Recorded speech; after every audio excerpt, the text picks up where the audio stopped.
श्री सद्गुरु महाराज की जय। बंदो गुरुपद कंज कृपा सिंधु नर रूप हरि महामोह तम पुंज जासो वचन रवि कर निकर।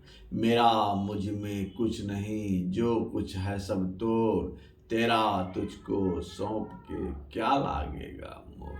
हे गुरु, संत में ही उपदेशामृत का गुरु महाराज का 29वां परमेश्वर। आवागमन में सभी दुख भरे हैं। प्यारे लोगों, हम लोग जो आप सब लोग से कुछ कहते हैं वह संत मत के अनुकूल बातें को कहते हैं। जो शांति प्राप्त कर चुके हैं उनको संत कहते हैं। ऐसे पुरुष कौन हैं? तो वैसे जो हैं वे ही पहचान सकते हैं, दूसरे नहीं। शांति स्थिरता को कहते हैं। जिनका चित्त स्थिर हो गया है, जिनकी बुद्धि एक ईश्वर पर लगी रहती है, वे संत हैं। यह भगवान श्री कृष्ण ने जो बतलाया है कि कर्म करने के कौशल को योग कहते हैं। कौशल यह कि चित्त तो लगा रहे ईश्वर परमात्मा में और संसार के कर्तव्यों का भी पालन किया जाए। जीवन भर जो इस तरह के कर्म को करते रहते हैं उनको कर्म बंधन नहीं लगता है। जो कर्म बंधन से छूट जाते हैं वे कर्म के अच्छे बुरे संस्कार से भी छूट जाते हैं। बारंबार जन्मना और मरना, इन बंधनों में वे नहीं पड़ते। संसार में बड़े से बड़ा दुख यही है कि जन्म लेना और मरना। यह आवागमन का दुख बहुत बड़ा है। इसी आवागमन में सभी दुख भरे हैं। ईश्वर की प्राप्ति कैसे हो, इसकी विधि संत लोग बतला गए हैं। ईश्वर का सेवक बनो, ईश्वर का भक्ति करो। कैसी भक्ति करो? ऐसी सेवकु सेवा करे, जिसका जीव जिसु आगे धरे। यह बाबा नानक साहब कहते हैं, तुम जिसका जीव हो सो तुम अपने को उसी में रख दो, अर्थात उस पर न्यौछावर कर दो।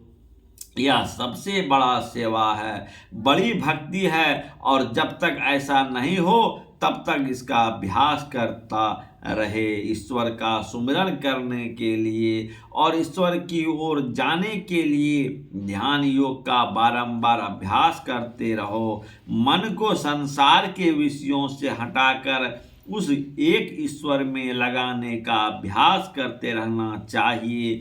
जीवन भर अभ्यास करेगा तो वह ऐसा भक्ति होगा कि उसका संस्कार उसके मन पर बैठेगा और उसको आगे भी मनुष्य योनि में लाएगा। ईश्वर भजन का संस्कार बढ़ते बढ़ते कभी न कभी ईश्वर एक अवश्य पहुंचाएगा। ईश्वर की प्राप्ति हो जाने पर जब तक संसार में उसका जीवन रहेगा तब तक जीव मुक्ति और शरीर छूटने पर वह ब्रह्म निर्वाण पावेगा। गोस्वामी तुलसीदास जी ने लिखा है, जीवन मुक्ति ब्रह्म पर चरित सुनहि तजी ध्यान, जो हरि कथा न करहि रति तिनके ये पाषाण।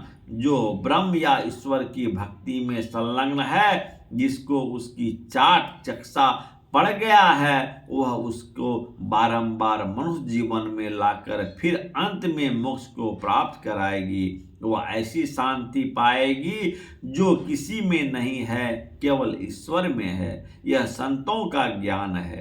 एक में मन लगाने वाला ध्यान करो। एक कोई बाहर की चीज नहीं है, वह एक बिंदु है। इसलिए हम लोग कहते हैं, बिंदु ध्यान विधि नाद ध्यान विधि, सरल सरल जग में परचारी। छोटे से छोटा चिन्ह जिसका विभाग नहीं हो सकता, जिसे लंबाई चौड़ाई मोटाई वाला रूप नहीं बताया जाता है, उसमें देखने का काम है। देखने के काम को दृष्टि योग कहते हैं। पहले कुछ मंत्र का जपना अच्छा है, मानस जब सब जपों का राजा है। यह एक प्रकार का ध्यान ही है। कुछ शब्द का जप करें, जो गुरु बता दे।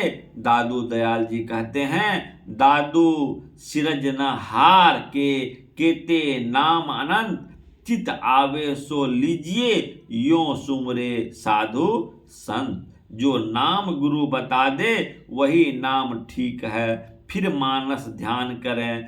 देखी हुई चीज में या मूर्ति में मन को लगावें, उसके बाद वह मूर्ति है जिसको बिंदु कहते हैं। बिंदु को सबसे छोटा चिन्ह भी कहते हैं, जिसका कोई विभाग नहीं हो सकता, जिसको मोटी नजर से नहीं देख सकता, खुर्दबीन से भी खुर्दबीन से भी नहीं देख सकता। यह दृष्टि योग से देखना होगा और किसी से नहीं। दृष्टि योग करके जो बिंदु दिखाता है उसको ज्योतिर्बिंदु कहते हैं। तेजो बिंदु परं ध्यानं विश्वात्मा ही संस्तरम, अर्थात तेजोमय बिंदु का ध्यान ही परम ध्यान है। जो इस ध्यान में मग्न होता है वह सुनता भी है, जैसे कोई कुछ देखता है तो सुनता भी। जो सब संसार में विलक्षण है उसको सुनता है। देखने की कोशिश को दृष्टि योग और सुनने की कोशिश को सुरत शब्द योग का नदान संधान कहते हैं। ये दोनों क्रियाएं संतों की खास क्रियाएं हैं। जैसे आकाश में बिजली चमकती है तो आवाज भी सुनने में आती है, उसी तरह अंदर का प्रकाश देखने में आवे तो शब्द भी सुन पाता है। जो शब्द सुनता है वह उधर ही खिंच जाता है, जहाँ जाकर शब्द लय हो जाता है। उसको अनाम या शब्दातीत पद कहते हैं। संतों का यह खास साधन है। इससे शरीर में रहकर भी शरीर रहित रहेगा और अंत में मोक्ष प्राप्त करेगा। कबीर साहब ने कहा है, भक्ति बीज बिन से नहीं, जो जुग जाए अनंत, ऊंच नीच गर्भ जन्म ले, तहु संत का संत। यह कबीर साहब का वचन है। और कबीर साहब ने यह भी कहा है, साधो शब्द साधना कीजिए, जेहि शब्द से प्रकट भय सब, सोई शब्द गही लीजिए। फिर गुरु नानक साहब ने कहते हैं, शब्द तजु वीर संसारा, शब्द निरालमो अपर अपारा, दोनों एक ही बात है। फिर दृष्टि योग करके अंतः प्रकाश, जिसको ब्रह्म प्रकाश कहते हैं, देखिए। फिर अंदर के शब्दों में वृत्ति को जोड़िए, वे वहां पहुंचा देगा जहां कोई उथल पुथल नहीं है, आवागमन छुड़ा देगा। भक्ति बीज पलटे नहीं, आए पड़े जो चोल, कंचन जो विष्ठा पड़े, घटे न ताके मोल। भक्ति यह भी कबीर साहब का ही वचन है। आखिर में कबीर साहब और गुरु नानक साहब की क्या गति हुई, जो जल में जल पैस न निकसे, यों ढुरी मिला जुलाहा। कबीर साहब की वाणी है, जल तरंग जो जल ही समाओ, त्यों ज्योति संगी ज्योति मिलाओ, कहो नानक भ्रम कटे किवाड़ा, बहुरी न होई जल हूँ जीव। गुरु नानक साहब की वाणी है। इसके लिए पहले मानस जप, फिर मानस ध्यान, दृष्टि योग और फिर नादानुसंधान करना चाहिए। आखिर में मोक्ष मिल जाएगा और परम शांति मिल जाएगी। यही संतों की ज्ञान है। यह प्रवचन दिनांक 23 मार्च 1980 ईस्वी महर्षि में ही आश्रम पुष्पाघाट सत्संग हॉल में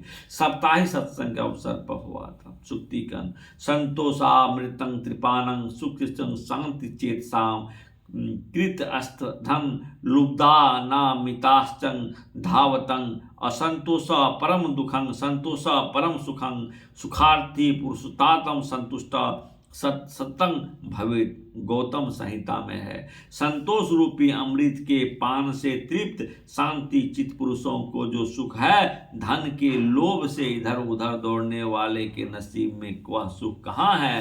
असंतोष के परम दुख है और संतोष ही परम सुख है। इसलिए सुख चाहने वाले पुरुष को सदा संतुष्ट रहना चाहिए।